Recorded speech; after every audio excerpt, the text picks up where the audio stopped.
Assalamualaikum warahmatullahi wabarakatuh. Perkenalkan nama saya Dani Mulyani dengan NIM 4011802029 dari kelas ESH.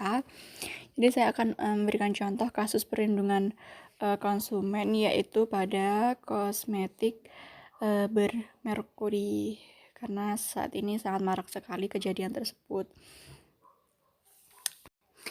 Jadi ini diambil dari tribunnews.com. Pada Jumat 26 Desember 2014, kurang lebih 8 tahun yang lalu ya. Jadi wajah Rahmatia gosong gara-gara pemutih. Jadi Rahmatia ini adalah warga Banjarmasin ya yang berusia 34 tahun yang memiliki kulit rusak akibat menggunakan krim pemutih atau penghilang jerawat yang harganya 250.000. Kronologinya kosmetik tersebut dibeli dari seorang pedagang di pasar Kalindo, Belitung. Sebelum menggunakan produk kosmetik ini, wajah Rahmatiah baik-baik saja ya. Maksudnya tidak mengalami perubahan. Nah, setelah menggunakan produk kosmetik tersebut, akhirnya wajah Rahmatiah menjadi gosong ataupun rusak. Jadi awalnya Rahmatiah ingin memutihkan wajahnya. Nah, kemudian mendapat rekomendasi dari temannya untuk menggunakan produk paketan seharga 250.000 tersebut.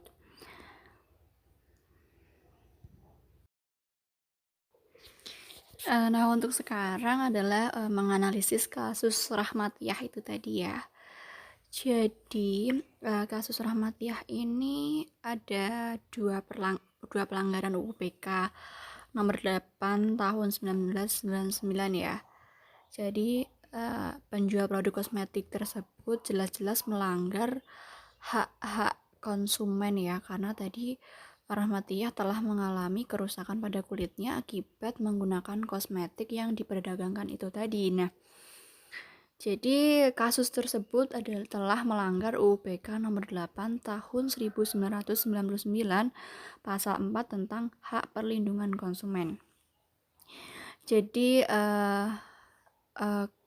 pelaku usaha pedagang kosmetik tersebut telah melanggar hak atas kenyamanan, keamanan, keselamatan, dan mengkonsumsi barang dan atau jasa.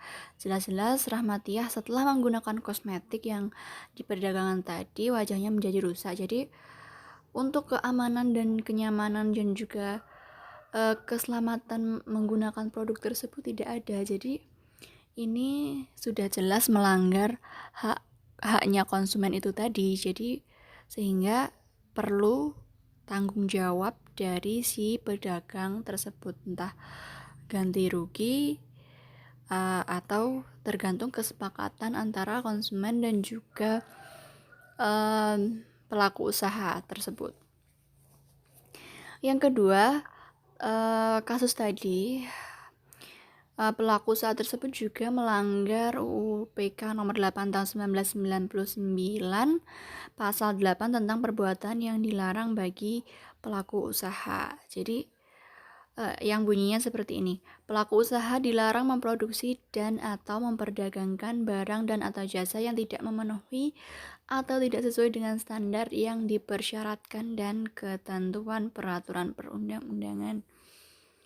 Jadi jelas-jelas kalau pemutih yang memiliki merkuri itu pasti dilarang oleh perundang-undangan. Jadi sangat melanggar hukum, apalagi dampaknya kulit Rahmatiah tadi menjadi rusak, jadi mengancam kesehatan dari konsumen tersebut. Jadi perdagangan sesuatu yang diperdagangkan dan itu berbahaya bagi kesehatan itu akan dilarang di dalam undang-undang. Jadi seperti itu.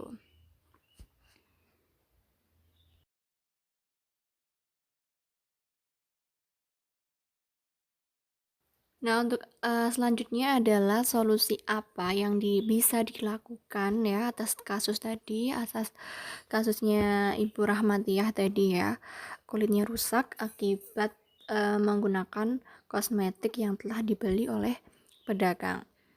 Nah, yang ada tiga di sini ada tiga solusi. Yang pertama, pelaku usaha kosmetik perlu menunjukkan iktikat baik atau pedagang tadi perlu menunjukkan iktikat baik serta harus mencari tahu konsekuensi apa aja nih yang diperoleh kalau dia tuh sampai memperdagangkan uh, produk-produk yang ilegal atau tidak ber-BPOM, mengandung merkuri dan berbahaya bagi konsumen. Jadi pedagang harus tahu konsekuensinya apa aja gitu ketika sedang melakukan usahanya atau berdagang itu tadi.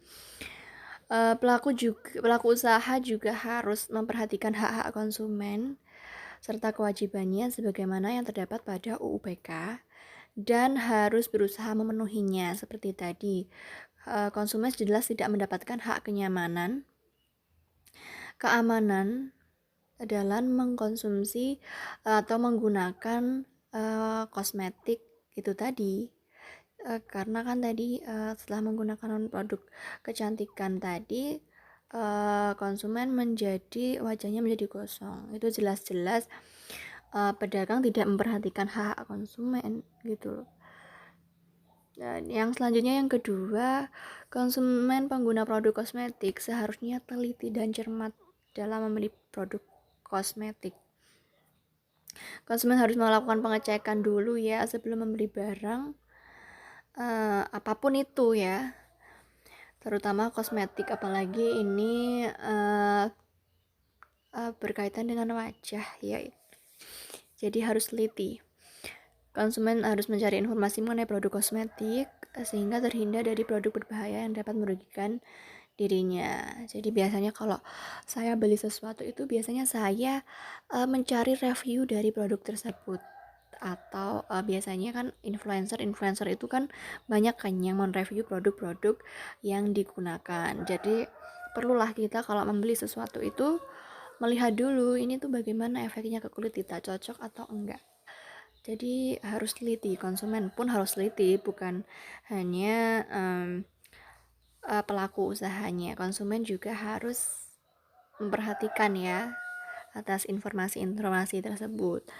Nah, solusi yang ketiga, Badan Pengawas Obat dan Makanan BPOM perlu meningkatkan kinerjanya dalam melakukan pengawasan pada produk-produk kosmetik di Banjarmasin sehingga dapat meminimalisir kerugian-kerugian yang diderita akibat iktikat buruk para pelaku usaha. Jadi